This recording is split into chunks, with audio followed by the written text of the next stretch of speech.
It's been a riveting series of dialogue and we're thrilled to be part of the conversation. We would also like to acknowledge Art Fair Director Adeline Uy, who is indefatigable, and for assembling a fair of this magnitude, density and intensity. It's 4 years since I attended the fair and it's really great to be back here. We'd also like to acknowledge Louise Oram for her impeccable correspondence with us and bringing us all together here today. Art Basel Hong Kong offers not only transactions but also opportunities for colleagues to convene, to confer, to gather and to discuss some of the most pertinent issues of our times.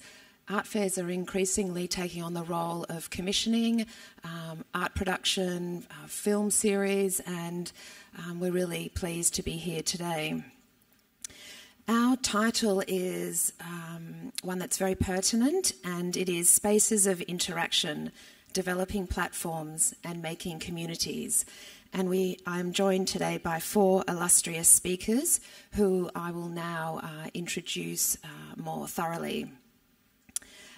Anne Barlow, who is to my left, is Director of the Tate St Ives Art Fund Museum of the Year 2018.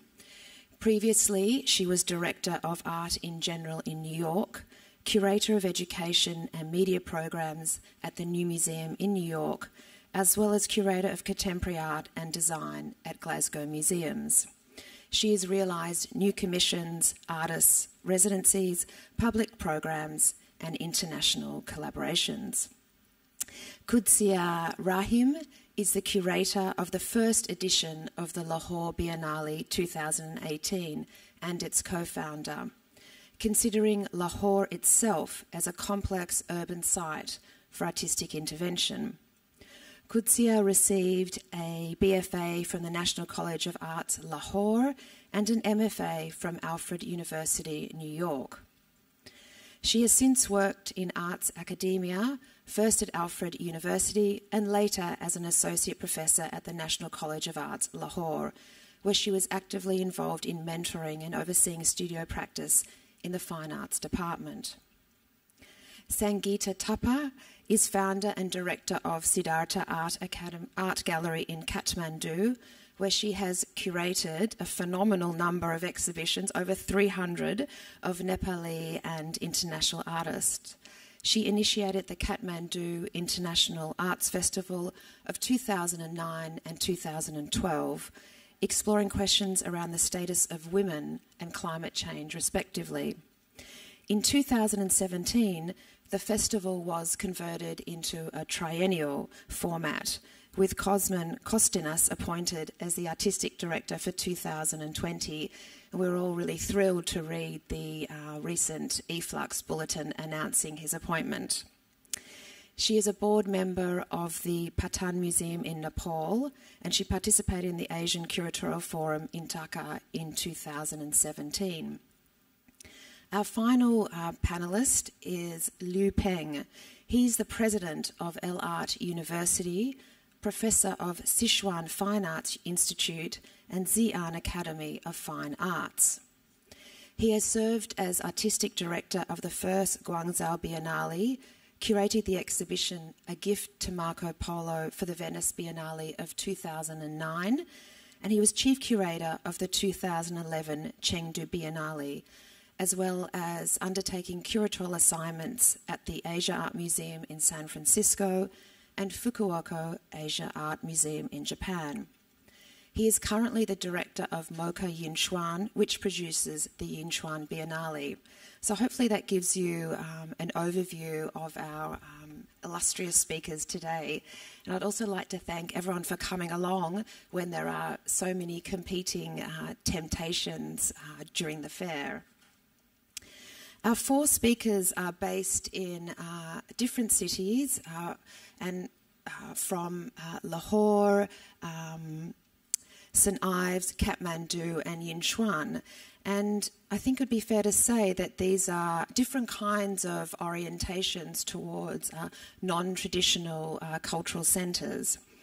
And in preparing for this session, it made me think of the late Okwuenwezor, who has been referenced in a number of the panels, and his 2008 essay for the Guangzhou Biennale, where he talks about the opening up of cultural seams and the reorientations and realignments to near and far-flung places across the globe. And I think it'd be fair to say that as curators and also with the artists we work with, many of us are working towards more transversal processes of linkages, networks, and community practices. Today, we will be interrogating the challenges for local institutions when it comes to engaging with and answering to different kinds of community registers, and how we might resonate towards broader and global publics. We also might like to think about public art and working in the public domain. Many of our panellists work beyond the confines of museum in their cities and work in an expanded in the expanded realm in places like zoos, parks, and forts. So the format today, we're hoping will be a lively discussion amongst us. We have a cycle of images that you can see in the background, which will anchor our conversation. And then we'd very much welcome questions and reflections and thoughts from you, the audience. So we've seen this very much as a shared conversation. So I'd like to commence by asking each of the panellists to give some a précis of your organisation and how you mobilise local audiences and find moments of connectivity and belonging with your program. Okay, thank you. Tate St. Ives was originally opened in 1993. And it exists because of a group of modernist artists who moved there in the late 1930s with the outbreak of the Second World War, most notably Barbara Hepworth, Ben Nicholson, and also the artist Naum Gabo. And in that small town, and I have to say there's around 11,000 inhabitants of this town, it's very tiny, they had a really remarkable impact on that community. But there's a whole history of kind of modernism and abstraction and kind of what you might call then radical art practice that was happening in St. Ives at the far southwest reach of England. But it kind of had a worldwide effect. And artists living and working there were not only very locally embedded, but they also exhibited a lot internationally. So I think St. Ives, although it's tiny, it has always had this really interesting relationship between the local and the very international. So the Tate St. Ives was founded in order to kind of honour the presence of those artists in the town, as you can see here. And fittingly, the plan is down there of the decision to expand the facility because they had so many more people than they expected to actually come and visit the museum. And there was quite a long-standing capital project that was then initiated, and you can see the pictures of the finished project there. Because they realised they needed to expand the gallery for the Modernist collection, which is Tate's collection, as well as several loans, but also because there was a real need to exhibit contemporary art in the galleries and a real kind of hunger for that. So that's why the new capital project was begun. And to answer your question about how we engaged the local communities in that project, I want to just mention two that were kind of examples of, if you like, successful engagement, and perhaps we can go on to the capital project a bit later in our discussion. There were two projects. One was called the Town Project. So Tate St. Ives really wanted to engage schools and cultural partners in the run-up to the opening of the new gallery, which was in 2017. And it engaged between 2014 and 18, 17,000 schools and participants in this program, where they explored local heritage in the town and produced their own blog. So that was something that was very nicely done in those 4 years. And the other one was called the Look Group program, and this is based on the idea of a book group where people get together and they discuss books. This is the Look Group, which essentially gets together and discusses particular artworks in the galleries. And it was piloted as a project in 2009 to 10 in collaboration with Cornwall Council. And it was so successful in terms of attracting a lot of people who wouldn't normally come, that it was funded by the Heritage Lottery Fund as part of a number of community-related projects around informal learning. And these groups came to the gallery on many occasions. I have to say they also informed some aspects of our displays that are on show now. So they became involved in a really in-depth way in those years before we opened. And it now expands to 25 communities. And these groups have their own Facebook page, which they keep very active. And they are now actually self-sustaining. So for a gallery that received a lot of Heritage Lottery funding that, of course, ironically ended the moment we opened because it had been a kind of pre-opening fund, this is really quite inspiring for us, I think, that these groups are so engaged that they're actually sustaining themselves. So that was a couple of examples of how we engaged them during the project. Thank you.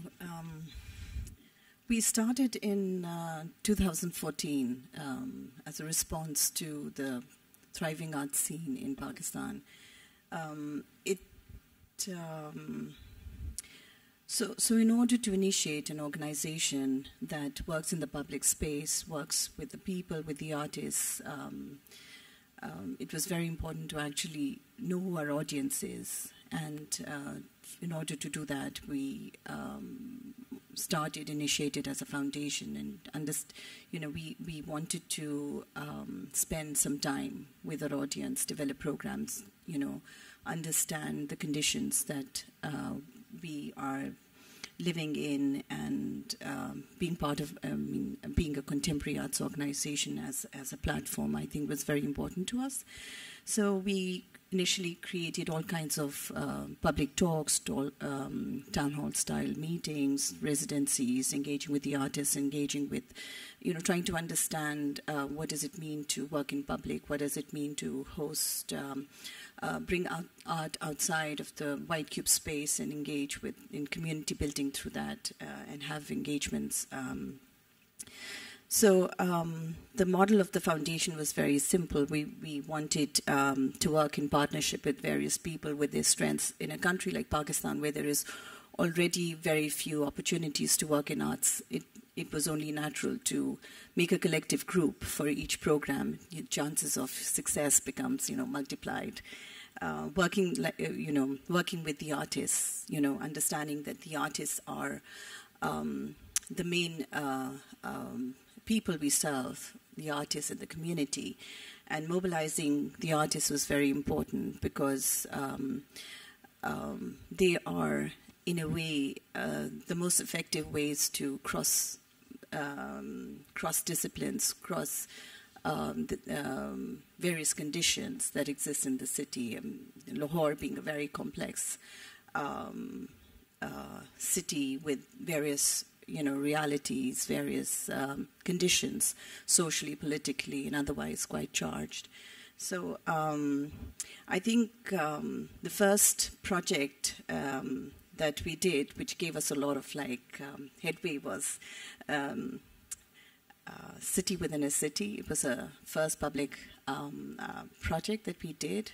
We took one of the main city centers right in front of National College of Arts, a very prominent art institution in Pakistan. What was interesting was that once the artwork was made, and put out, we were very afraid that what the public is going to feel, what the response is going to be like. It was, to our surprise, the most beautiful conversations that arose from this work, whether somebody was like, whether it is an artwork or not, whether it was a cluster of birdhouses put together So it's a site where pigeons normally visit. So they was like, well, the pigeons are going to come and house over there, or they're not, or they're right for the location or not. It just gave us so much strength from that moment. It just changed conversations. It gave us the strength and the ability to navigate through various conditions. We understood that working public space, community building, and navigating became just so much more easier. I think another example would be Stories We Tell, which we worked with various academic institutions or government departments and non-government agencies or international local art agencies. It was a 10-month project where we were engaging with the public in different ways, and there were residencies or town hall style meetings or radio programs or conversations on the street or parks, just like trying to create an inclusive environment, trying to create a safe space and building conversations from that. So since then we've been doing several projects like this, trying to work within the realm.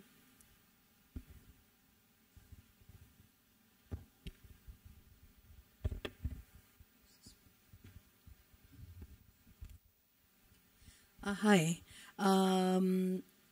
We don't have a beautiful museum like in Yinchuan or the museum that's, inside a hillock where you are. In Lahore and in Kathmandu, the challenges are immense. In fact, we don't even have a museum of contemporary art, especially after the earthquake. So for me, in 2009, where all the galleries were doing pretty much the same thing, art as commodity, but not really addressing the rapid political developments that were going on in the country, the political developments. We had a Maoist insurgency. 16,000 people lost their lives. I felt that it was really important to tell these stories and to come out of the conventional white cube of the gallery. But we really had a lack of spaces to put the artworks. So that meant meeting with local partners, going to the historic city of Patan, which is called Lalitpur.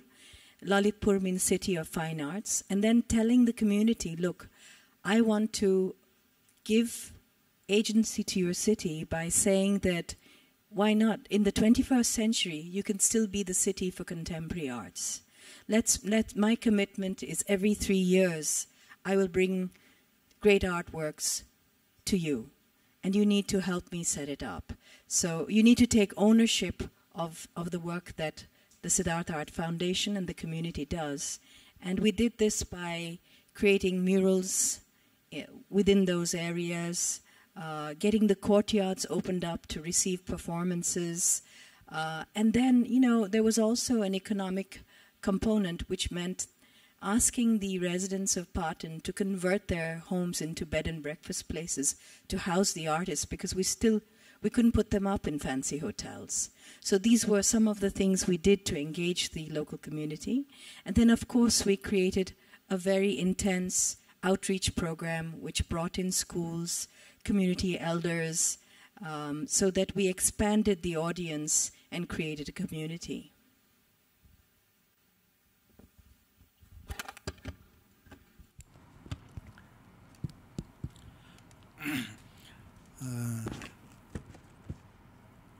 Yinchuan,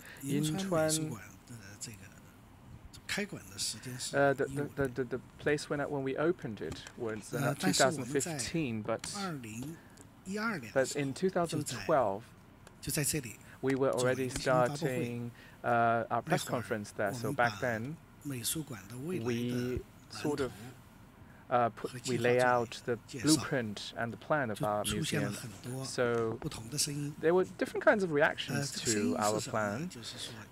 So because the location of Yinchuan was in the west of China, it's a rather less developed region in terms of economic and cultural development. It's a kind of the backwaters of China. So in such a city, why would you want to build an art museum? So there was a lot of doubt And they were actually quite direct in their criticism. After 5 years, 2015, when it was opened, when the Yinchuan Museum of Art and its collection was revealed to the public, when people actually saw what was lying in front of them, quickly the public opinion changed.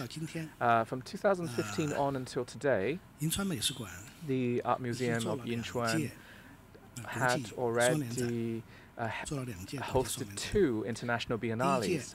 And the first biennale we invited an Indian curator. The second one, the curator came from Italy. So the 2 biennales, in terms of the team ourselves and also the professionalism, we received pretty wide critical acclaim. So I think we're kind of given to the psychological habit of, in a certain particular region, do we have to localize? Do we want to be more local? But when we actually try to locate ourselves, we were clear about the location of being in the backwaters of China, but we really want to develop something that does have a global outlook, which at the same time can be bound easily with the local culture and context. So we would like to have the supporters and researchers and let's say people who are curious about our museum to learn about something that they could otherwise not learn from other art museums, whether in terms of art or things related to art. At the same time, we would like to have our audience understand that the art museum as an institution is not bound by its locality. It does have a higher aspiration, a more comprehensive, more global outlook. So we have to say that the Yinchuan Art Museum, its design, has actually received wide critical acclaim. And also, in 2015, the design of the art museum itself won a big prize in Europe. But our exhibitions, whether it's the biennales and other themed exhibitions, we carefully curate them based on our locality, and we think long and hard about who to choose, who to approach as our curators. So since our foundation, we have not been set back by our location in the hinterland of China, and we are not sort of out of step with the rest of China in terms of its, how update we are to the contemporary art scene. So a lot of curators and artists actually they are keen to come over and put on a show here. So in our work, we have received a lot of inquiries about possibilities for collaboration. So in this sense, it kind of vindicated us, that our sort of positioning was quite correct. Ningxia, the Hui Autonomous Region, the province itself, it's called officially Ningxia Hui Autonomous Region, but it's a provincial level provincial level government. And people, critics, directors of art museums, they come, and people from the public, they come and ask me, what is your positioning? Is there anything characteristic of the locality? Of course, we have taken into consideration the history and the ethnic minorities' habit, because the Hui Muslim, Hui ethnic minority and their cultural conventions. At the same time, we also try to take into account the comprehensive, holistic ecology of the entire region. We think about them. We also do small-scale exhibitions, and we deal with certain themes, issues, and to explore them in greater length. So, in this sense, the Contemporary Art Museum of Yinchuan it is probably not really. It's probably other museums that are existing in the Han ethnic majority regions. They're pretty different in this sense. Also, I'd like to take this opportunity to walk you through the collection of the Yinchuan gallery. Now, we only have two parts. One is related to 19th century Chinese coastal arts. Now, this might not seem to be in harmony because 19th century, these arts having interaction with the West should more, be collected by museums and galleries along the coast. But based on the consideration when I first when I was thinking about the strategy and positioning of this museum, I was writing about 20th and 19th century art. So I think, taking this opportunity, we have collected a rather full and complete collection of the 19th century art that was sold to the international market. And it was somewhat neglected by the art history, so we have the responsibility to pick it up.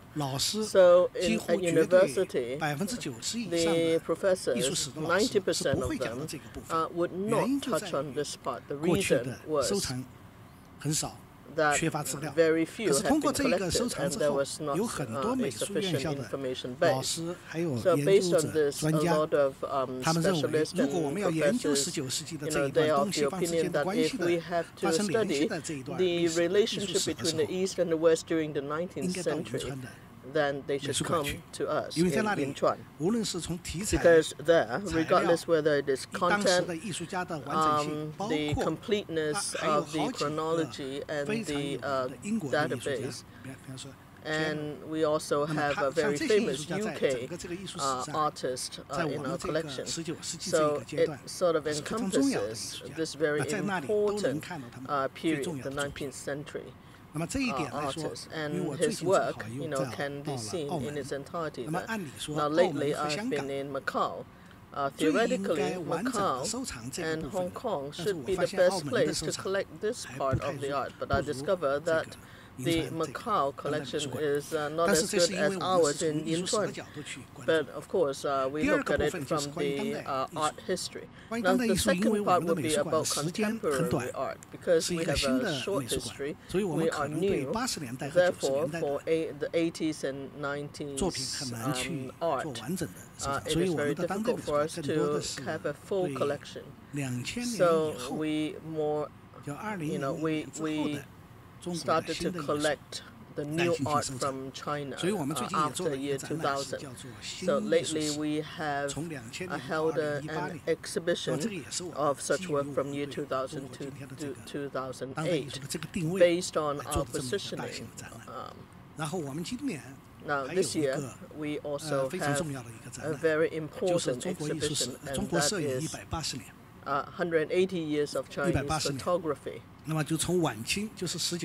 Starting from the late Qing dynasty, the 19th century, to all the way to China today, and to show the changes in history over this long period in China. And this year we are also preparing our third international Biennale in Yinchuan, which will be next year. I'll stop here. Thank you. I'd like to pick up on Liu's comment about responding to local sentiments and regional ecologies. All of your organisations are young, are nascent, are in formation, and I guess have a certain sense of vulnerability or precarity. In particular, Anne, I'm interested in how Tate's and Ives responded to somewhat vehement backlash by the community who objected to the architecture that was put forward that was somewhat dominant in the landscape, and then adapted the architecture to a more submerged building. And Qudsia, you had to navigate a scenario whereby the artistic director suddenly withdrew from the Lahore Biennale prior to its realisation, and how did you adapt to this particular scenario of change? And Sangeeta, you've had to deal with precarity in terms of natural disasters, and how has that impacted on all of your organisations? Okay. Yes, well, I'm only recently at Tate and Ives, just to be clear. I joined in April 2017. But the history that I inherited was a really interesting one, and quite a controversial history because, and I'm not sure if this is peculiar to the fact that we are in quite a remote part of England, and so local sentiment is very strong. Excuse me. But the initial plan was to have another building on top of the hill. So if you remember the images of Tate and Ives, where there's already an existing building that was actually built around the shape of a gas tank that was always in the town. Jamie Faubert, the architect who was commissioned to do the project, proposed another building sitting on top of the hill. And in fact, the community vehemently went against Tate and was extremely public about their feelings. So they kind of came to an absolute standstill in terms of the development of that capital project. And I'm not so sure that that would happen so much in a real huge city, such as New York, where I moved from to go to St. Ives. It's a little more complicated when you're part of a small town. But of course, to them, it really matters that you're going to put something that large on a landscape where everything is actually quite small. So remarkably, they listened and they really took into account community feelings and feedback. And there's this lovely story about my former director, Mark Osterfield, sitting in a grey, horrible, rainy Cornwall day in a caravan, meeting people one-to-one and very heated debates with each person until they had come to a point where Jamie Faubert, the architect, went away, back to the drawing board. Oh, there it is now. And you can see that he submerged the gallery. So he built it inside the hill. Now, this cost a lot more money. It was much more difficult. They found the hardest rock in Britain underneath that hill, and it took a lot more years to get it out. But the result is this beautiful gallery, which is skylit from above. The community absolutely loves it. So years went into this kind of community consultation, but I have to say the town is so much better for it. I mean, there'll always be, I'm sure, one or two people that will think, well, maybe why is the Tate there? But actually the vast majority now are on board. With that, there is a kind of caveat to that, in that just because the building is open, it doesn't mean it's kind of free and clear. We still have... we meet with what we call the community liaison group, the group that was very much part of this project, every 2 months. So now that the building is open, we can't stop. I mean, this relationship is really key to its success. So we still use it as a sounding board and a place to discuss lots of different ideas about how we should move forward, and how now we have the facility, how we deepen the engagement with those communities who helped make that happen. Thank you, Natalie. It's a very good question, and I think we should talk about these things because as part of navigating through the realities of the world, these kind of conditions happen to institutions, especially when they're young, institutions when they're older also. These are just conditions, and important is not what happened. Important is how everybody grows from it, through it. I must say we all have learned a lot and much stronger because of it. I was invited back into the foundation after the change and the conditions that I had to navigate. It was I had held a lot of meetings with various artists and various people in the city to find out how could we make the foundation survive, you know, a very young foundation. We haven't done a Biennale at that time, but we had some years of working, some years of experience, and it was just beautiful to see how the artist community all got together. You know, I remember Imran Qureshi opening up his book saying, okay, Qudsia, what do you need? Let's get this working. You know, Aisha Khalid, Aisha Jitoi, Iftikhar Dadi, we used to call him a godfather for the Biennale. I think there's so many unnamed heroes that I would like to point out. And I think art is on the forefront of it, how they all came together to make sure that the Biennale happened in a record time, make sure that the foundation survived, make sure that the conversations that were started, understanding that what we were doing was very important, to make sure that they continued. And now in 2020, we are planning the next edition.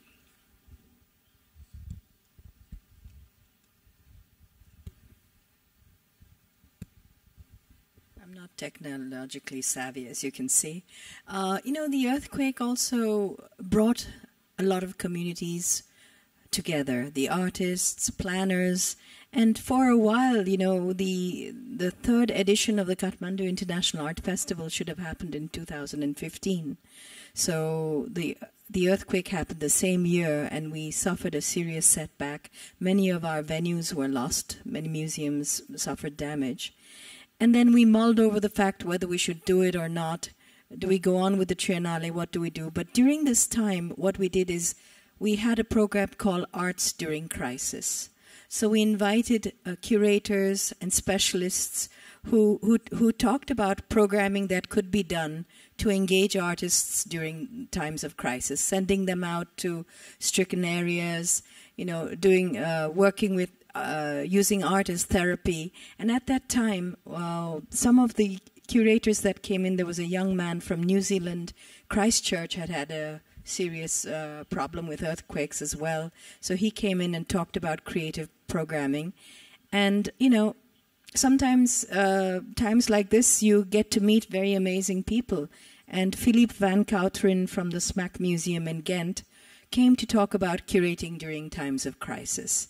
And he was so amazing that we decided he must lead the Kathmandu Triennale in 2017. And with him, we were able to discuss the advantages of, you know, from a festival, turning it into a Triennale format, and what that meant. And that's, you know, that was one of the win-wins. And with his vision, it almost seemed sort of decadent to spend a lot of funding on flying artworks from one country to the other at a time like that. So we decided that the international artists that came to Kathmandu would make works locally, and then those works wouldn't be flown back again. So that was one of the ways we tried to save on costs. But, you know, with his presence, we were able to bring Song Dong, Chai Ko Chang from China, Francis Alice, some really some good names from the region, from India and from Pakistan also, from Bangladesh. And, you know, we wanted to reach out to a wider audience. So Nepal is one of the few countries that recognizes the third gender. So on the loop, there's a work by Mahbubur Rahman, which deals with a transgender and the double life that he leads. And he was also invited as a panelist to talk about the real situation of the transgender. You know, the government guarantees them so many rights, but what is their life really like? So all these sort of, you know, we try to include as many communities as possible.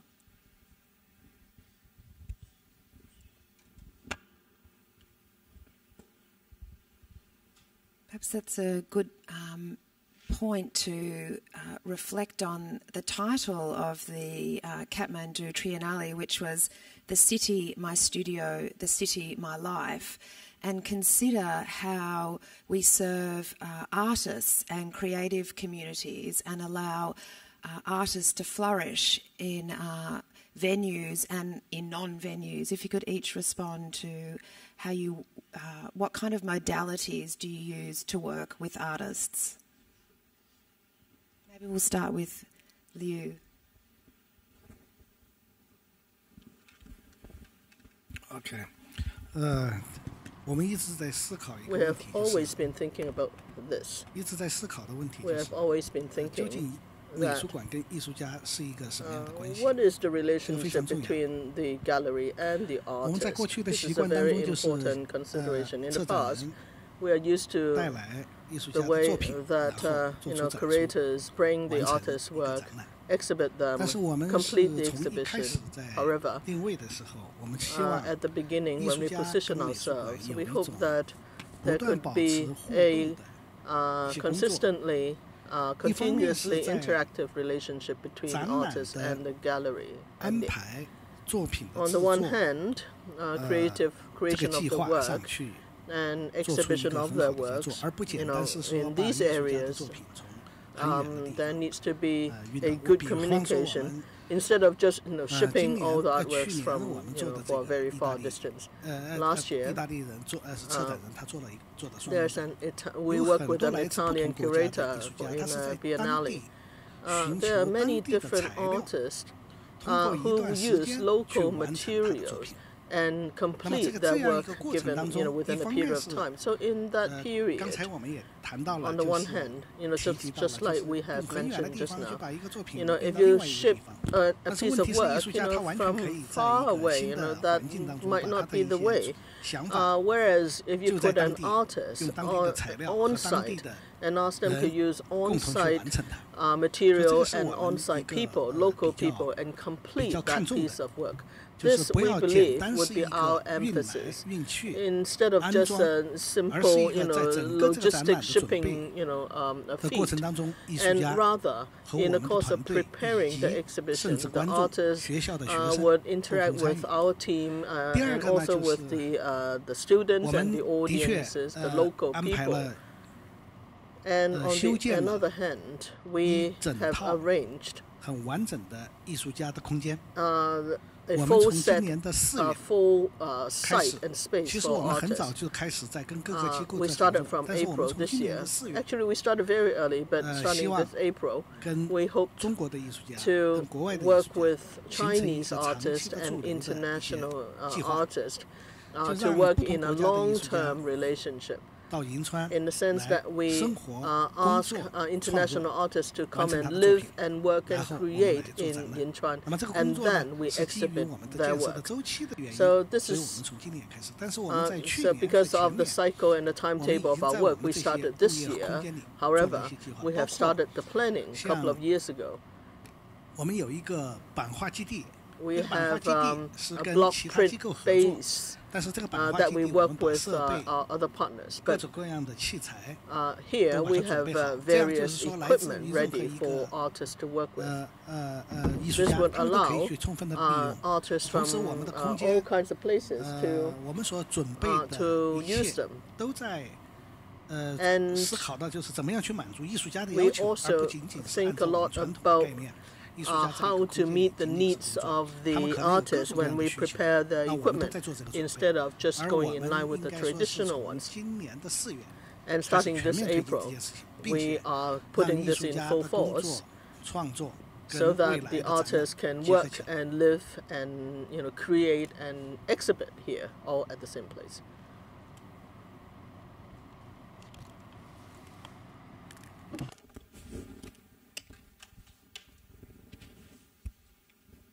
Thank you. Sangeeta, did you want to add anything? I'm glad to see that this is a sort of a similar approach. We had organized ambassadors for each of the visiting artists, a set of volunteers that could help the artists source materials, and this created such strong friendships between the visiting artists and the local artists that till today. I meet volunteers and ambassadors who come and tell me that, Francis Alice sent me a letter. He wants to return. I mean, the impact goes beyond the Triennale. So I think it's really important that when you invite artists, you give them time to understand the city, the culture, and then to immerse themselves, and then to create a work where the city is actually the studio.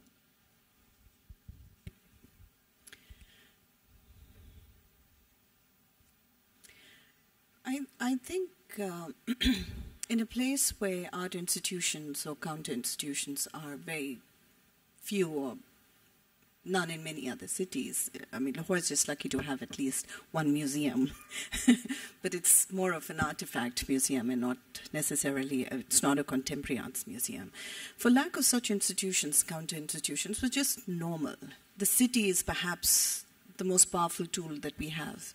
It's over a 2,000-year-old city with all kinds of beautiful history of architecture, literature, mark making, audiovisual, visual arts, and the artists that have come out of Lahore are exhibiting all over the world. They have an impact on the city and the city life as well.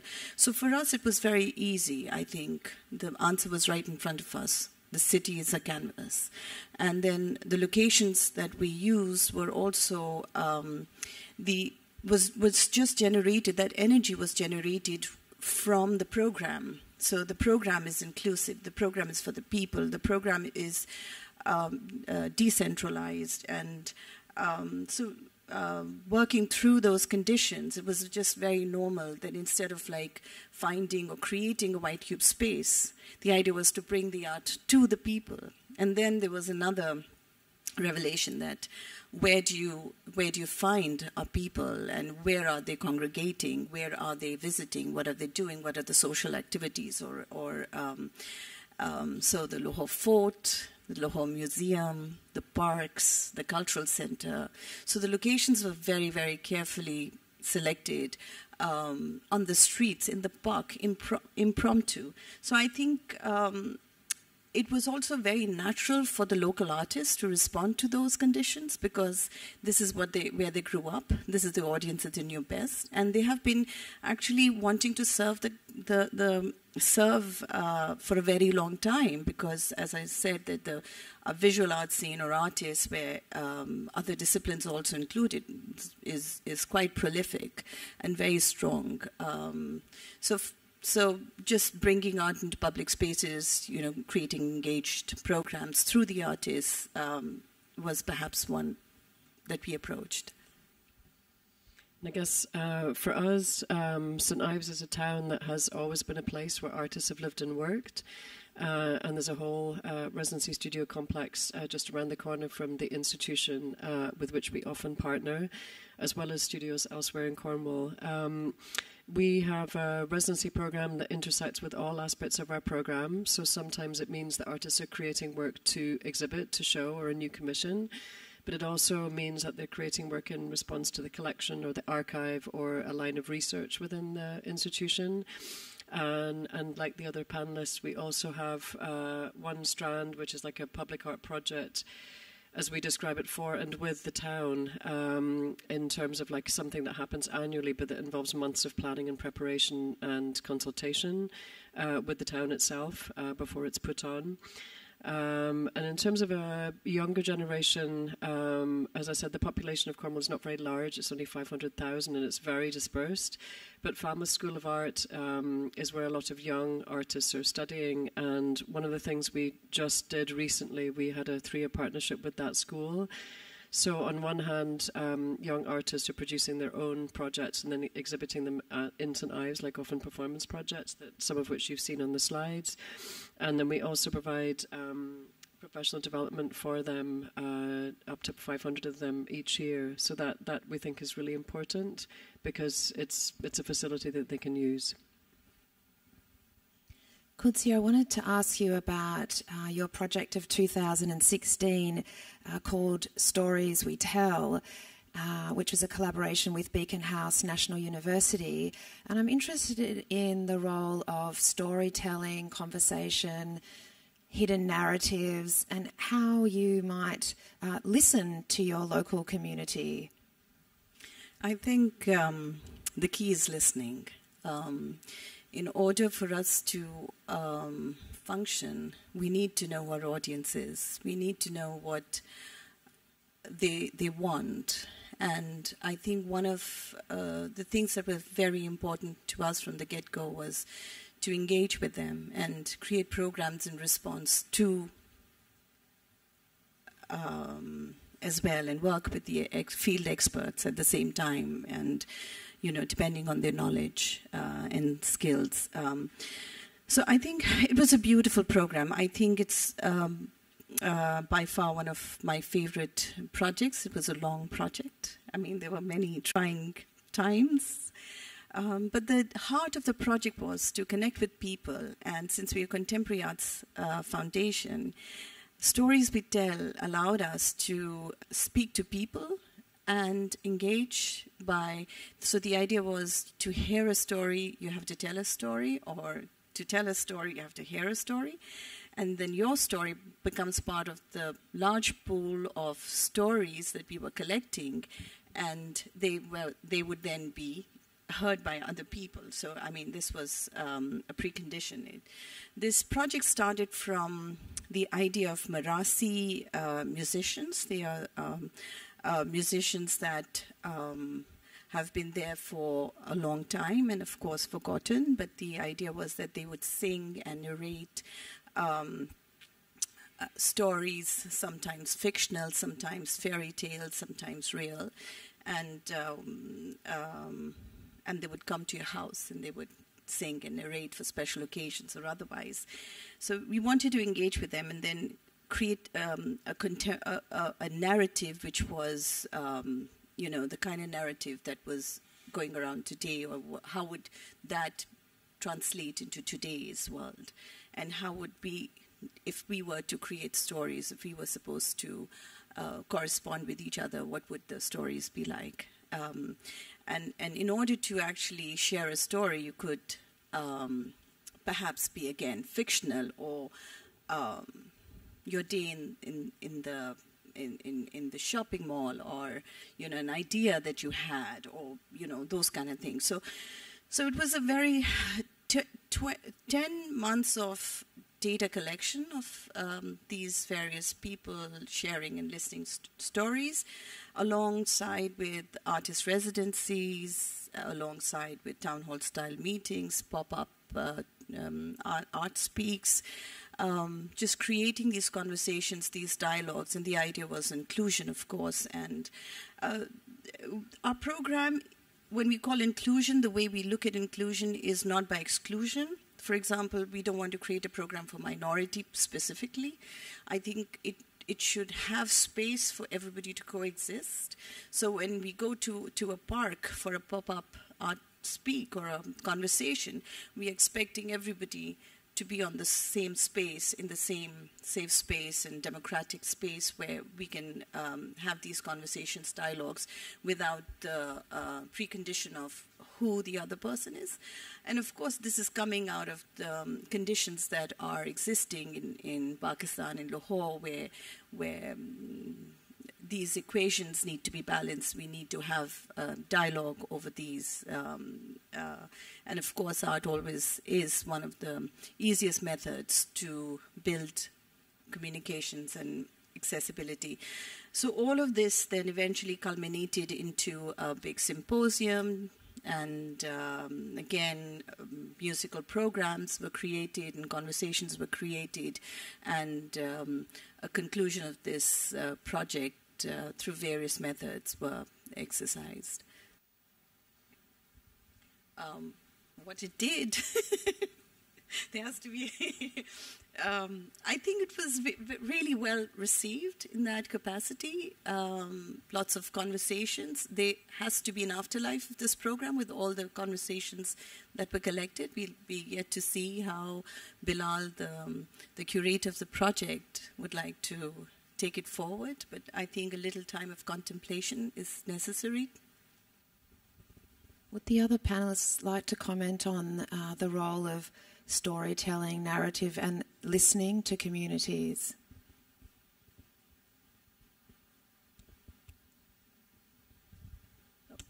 There are several works that I've selected for the visuals here.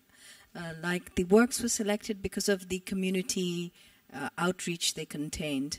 Hitman Gurung, who later showed at the Yinchuan Biennale, he chose to, in his proposal, he said that he would paint the portraits of 108 artist colleagues that were from the various colleges, and then use them as the students as activists for climate change. So the huge portrait you see over there with something, that's like a pollution mask across their face. The works were selected on the merit of what they proposed that they would do. We also, to engage with the community, we had shuttle buses. People from Patan never go across to Kathmandu. So how to get them to visit all of the spaces? People are not so mobile. So that was something we did for community outreach as well. And then, really being careful and deciding what goes into the show. I think curating the show is really important to get maximum impact and to get the audience coming to 17, 19 venues sometimes. We're not lucky. We don't have one venue where we can put everything in. We have to use the city as a gallery. And I know that it's a blessing, but it's also a huge challenge, So all our volunteers are students from Kathmandu University School of Fine Art, the Srijana College of Fine Art, from the Lalit Kala, and all of them, wait and tell me, when is the next Triennale? We want to be a part of that Triennale because we learn so much with all the encounters and the workshops, the symposiums, the film screenings that you do, the concerts. We want to be there for you.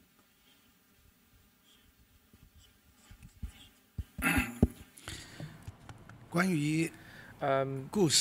it comes to storytelling and narratives, I think this is a topic that we can continue to extend. As far as I see it, it's probably confined to China. We often hear curators or critics, including members of the audience or artists themselves, discuss after the foundation of Biennale of a city, what kind of impact does it actually bring in reality? Because each Biennale has its own theme. I'll give you an example. The last few Shanghai Biennales. Shanghai Biennale's themes have always elicited responses from the audience as well as artists.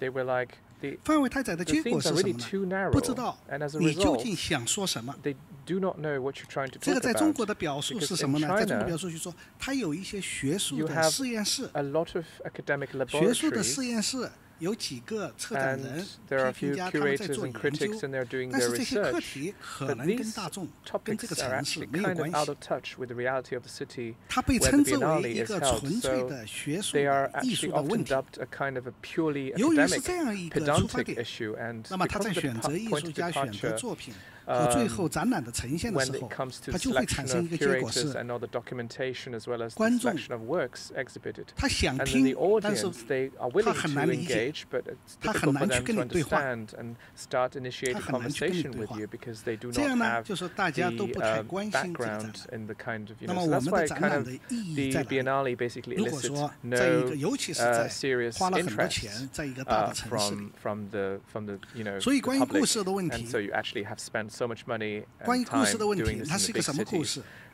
So when it comes to narratives, this narrative has to do with the city. Of course, it has to have a wider, broader connection with not just the city. I'll give you another example. In the second edition of Yinchuan Biennale, the curators working with the theme, let's start from the desert.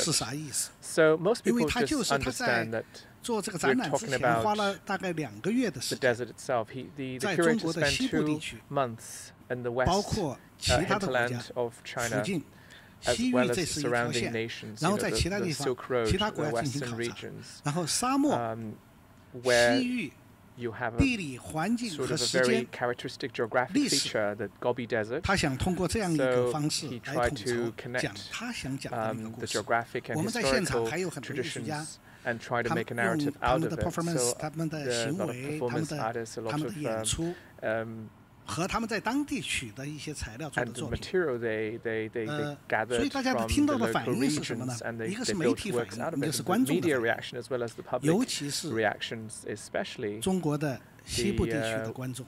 public of the western regions of China, you know, they are not so frequently exposed to big cities like Shanghai or Beijing. So when the audience from those regions to arouse interest in them is of crucial importance to us, perhaps for some of the minority of curators and critics want to do something that is really sort of a conceptually successful exhibition or sort of an experimental exhibition, but such projects, if you're located in the Biennale of a bigger city, is it really appropriate? It is perhaps a sort of an act confined to a small space, but it shouldn't be associated with a bigger city and a bigger space. So when we tell a story, who is our intended audience? If we try to over-theorize the philosophical concept and then we assume everybody can participate in the conversation, but in fact people just can't talk about it. They probably want that you initiate them into the exhibition, tell them a very intriguing story and to elicit them to think about these rather than just feed them a lot of concepts. So it has been going on in the field of curating as well as urban exhibiting. It's kind of a hot topic, but obviously there are alternative concepts and other opinions. Yeah, maybe I can add just a couple of things to the ones I mentioned earlier. One of our galleries is formed with material from what's known as the St. Ives archive. So that's more of a kind of social history aspect of the town. And future projects we're looking at are going to unearth some what you might call like hidden stories of St. Ives. So not the obvious ones around the artists who were there, but there's a lot of histories of, you know, obviously St. Ives became famous during that kind of Second World War period, but there was a lot of dissent among those communities. They didn't always agree. There were lots of stories around activism, for example. There's a lot of concern in Cornwall about the environment and ecology. There's a lot of other histories that need to be told. So the way in which we're looking at that is either through different forms of co-production and also community-led initiatives that will find their way into that museum, into the displays or into various programs. I think it's interesting to reflect on how the Kathmandu Triennale and the Lahore Biennale are scatter-site events in venues and non-venues and places of public assembly, whereas Tate, St. Ives and MOCA Yinchuan are occupy very particular buildings that respond to local habitats, with MOCA Yinchuan adjacent to a river and a wetlands area with an undulating facade, whereas Tate, St. Ives is embedded in a rock formation. So I'm interested in how you might converse with the architecture of place.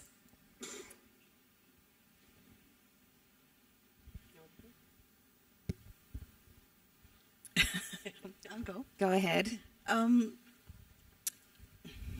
Lahore, like I said, is a 2,000-year-old city. Architecture of place for us is a bit more complicated and a lot more beautiful, in the sense that a friend of mine once said a horse carriage from 16th century and, you know, a Ferrari car would, you know, command the same space on the road. We are a ever-living, a very vibrant city where you can see different ages, the city going through different ages, city kind of growing with the audience, growing with the conditions and the social political conditions in some cases, in some cases historic. And I think engaging with the city was very important for us. Therefore, looking at locations becomes second nature because the city is full of beautiful architecture over the years. And we had many of the locations that we used in the first edition were being seen by the people for the first time, like the Summer Palace and the Lahore Fort. A lot of people visit Lahore Fort on the weekend.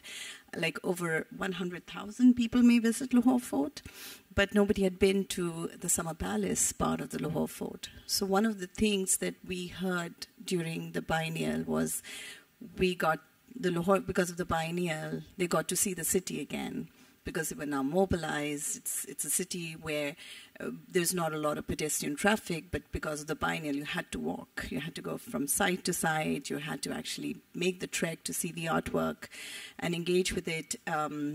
And that kind of mobilized. For the second edition, we are also looking at sites very, very intentfully. And by doing so, by engaging with these sites, we see that new purpose and new energy is brought into, and we see a lot of sites that we used previously are now active community spaces where community engagements are happening. I think those kind of things, it's really beautiful to see.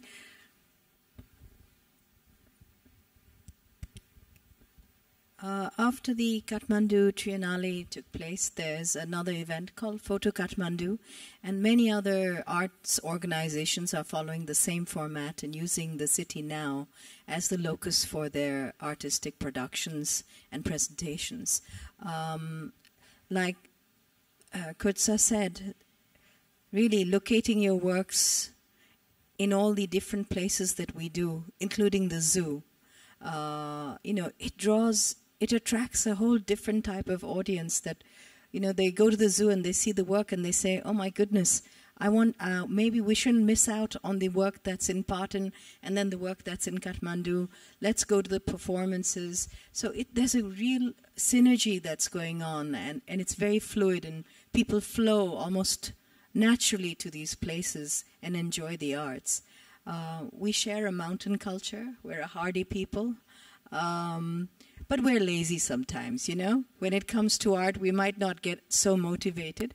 But when we do events like this is really the game changer for the arts in our country.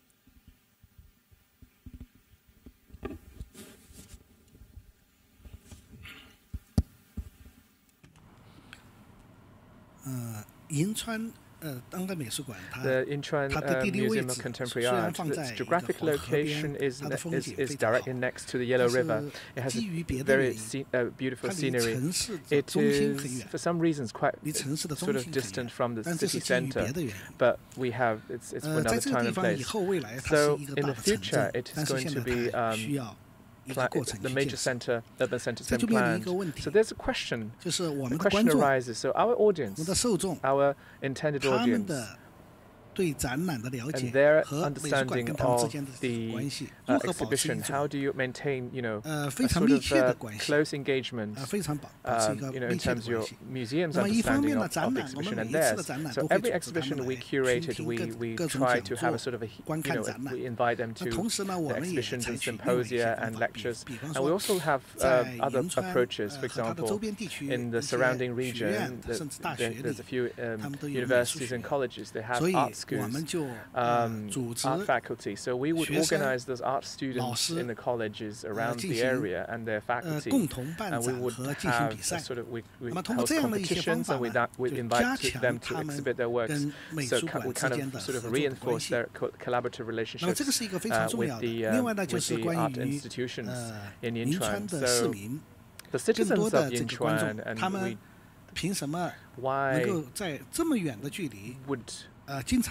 why would they just kind of take such a trouble to cross the city and come and see the exhibition? So we would try and engage them at every aspect of the exhibition itself. For example, we would try to invite every participant to work on a memory box.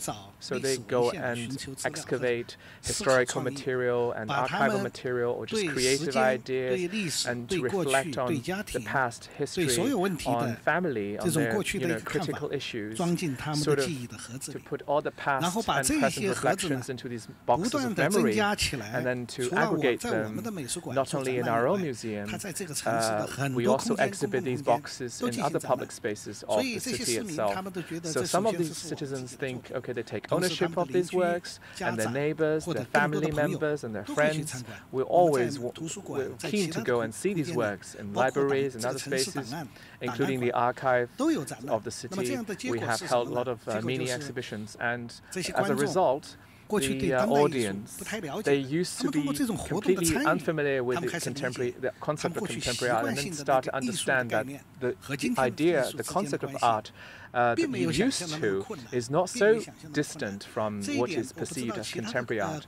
So I don't know what other cities or other countries are like. For example, in China, there's sort of a conventional understanding of art there, because we have the traditional calligraphy and ink and wash, especially since the Song dynasties in the 10th century. So there is already an established convention. So people who are not familiar with contemporary art, they often fail to understand the significance of video art and installations and performance within a large space. They really do not have that concept of it, but once they are participating in creating these things, and they quickly start to understand why what is known as contemporary art, or contemporary artists, they actually go about doing their art in this particular way or in that particular way. So when we invite a professor to talk about contemporary art, probably it's not even as effective as just inviting them to take part in these activities themselves.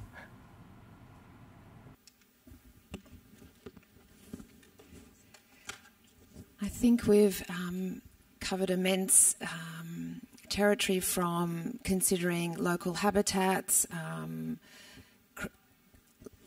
cultural creativity, dissent, how we might work with our local communities. I wanted to ask one final question before I turn to the audience for any comments or reflections. Can you each discuss how you work with online, remote and digital communities? I can go first. What are you talking about?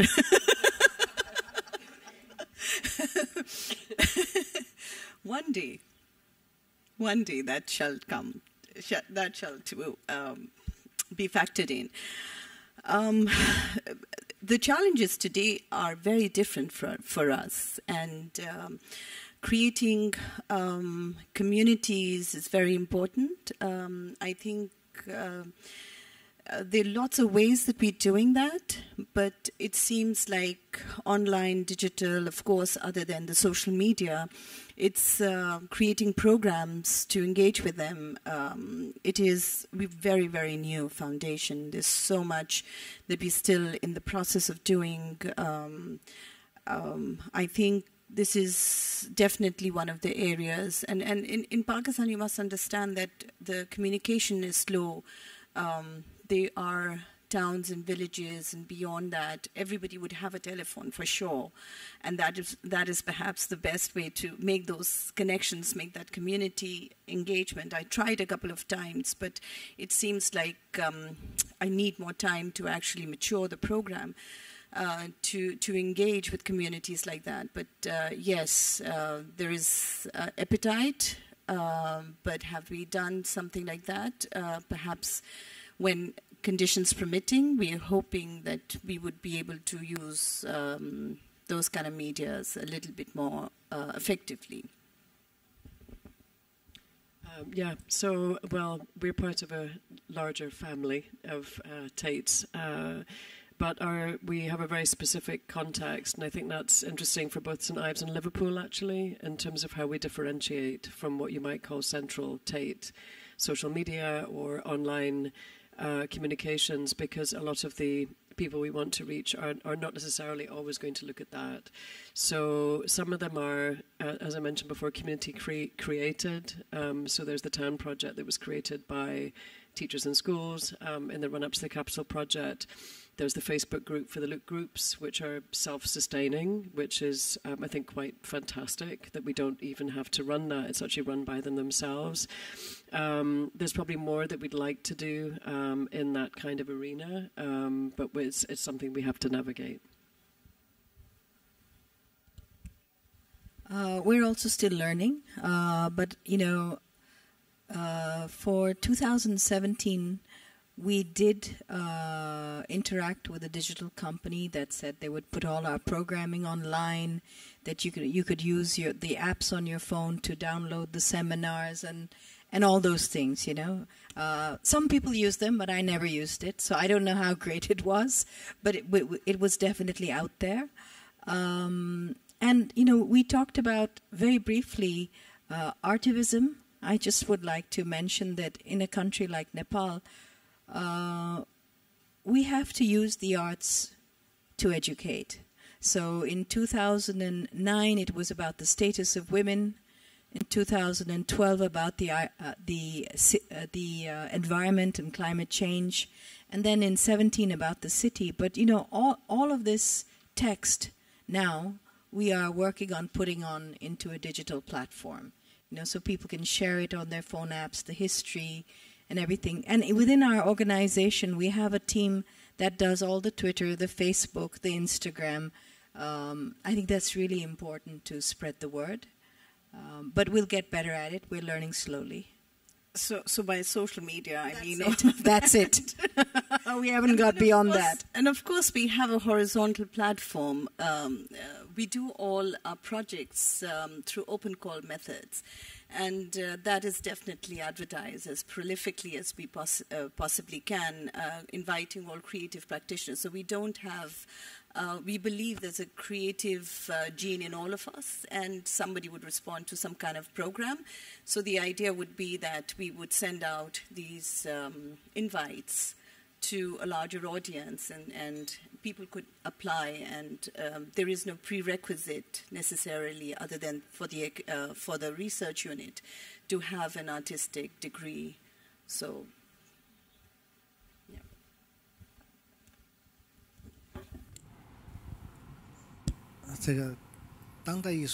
Contemporary art, when we discuss it, there is something characteristic. So we have to start anew every time when we do contemporary art. So we use a lot of tools, media and technologies. So when we do every new exhibition we curate, especially in the large scale, we would try and think how best to utilize, to deploy the latest technologies and tools available to us. So this is something we think about. We also see a lot of curators and artists, and they give us requests which are technology related, and you will discover that a lot of these requests you wouldn't have heard maybe 5-10 years ago. So what this means for us is that in many areas, a lot of these individuals in their individual settings and their contexts are different. So the information they obtain and their points of departure are vastly different, and they are actually quite acute at capturing what has happened around them, and they actually sort of deploy all that is available and they draw on all of this when they think. So in 2016, when I curated an exhibition in Nanjing, so the artists, there were numerous artists, over 300 artists were featured. So we had a curatorial team, so there were other colleagues there. So a lot of artists use their new media technologies, and our curators were invited to participate in the creation of their works. And we felt that when we were curating the exhibition, we obviously had all the themes, ideas, and a roadmap. But in fact, on site, the exhibition, a lot of the effects were completely taking us back. Because of technology and imagination, there were new developments in these two realms. So we're also learning daily, on a daily basis. So I think that's a feature of contemporary art. Starting every time is to start afresh. Thank you. I'm conscious that our session is rapidly, there's a countdown in front of us, rapidly drawing to a close. And we'd love to hear any thoughts, comments, reflections from the audience. if there's a roving mic or someone might like to stand up.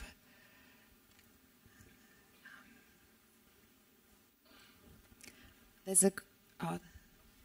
Hi, my name's Michael. My question's probably to Sangeeta and Qudsia. You both mentioned that there's limited art infrastructure in your respective countries, so I'm keen to understand whether, without having that as a blueprint or that super art literacy, how that's affected you both in building up your respective institutions and festivals, and whether that actually hog-tied you or gave you more freedom. I'm keen to understand that nuance. Lots of freedom. I think I understand the need for an institution and having that kind of that support. But then at the same time, there's a liberation in not having that fixed dimension as well. And I think thinking outside the box, as artists, we all do that all the time. Every day we have challenges and we always have to think outside the box. So I think responding to those conditions, it was very, I mean, I can look back upon it and I feel that it was relatively very easy because we were just responding to the conditions that were in front of us. And once those are diagnosed, it's just very easy to then take the steps that are required. So I think the program always is ever changing. The program is always in response to the conditions. The program kind of works in tandem. And it's kind of nice because it remains fresh, remains challenging. So I think the conditions kind of suggest the way forward for us.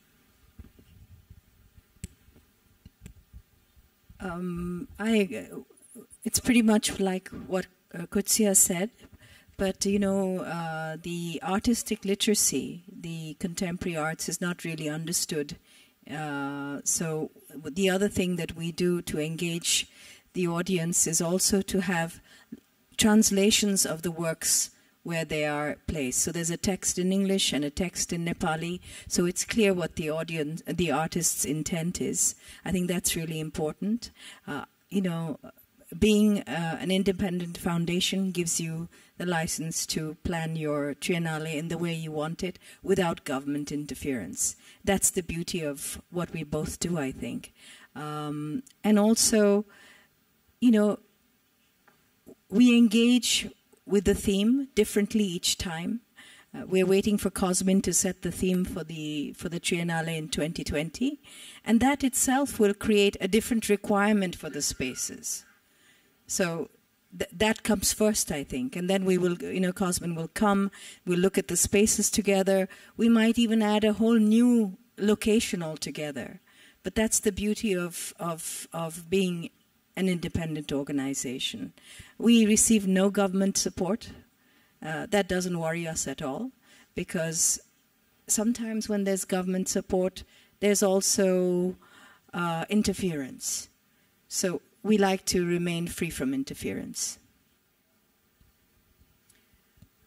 I think there's another model that we look into while we're creating these programs is inclusion of various stakeholders or partners, or creating these programs and projects in response. While we're working in response, we already can identify people who have interest in the project.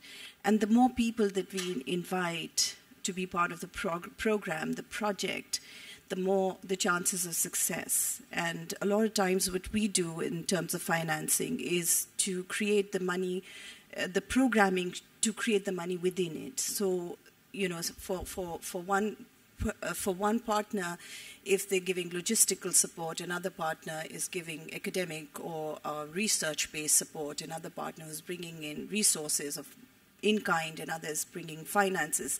So when we're working in a larger group, it kind of like creates a larger, you know, chance of success, and that gives a more fighting chance to projects, because they're very vulnerable, you know, because we don't have institutional support like that.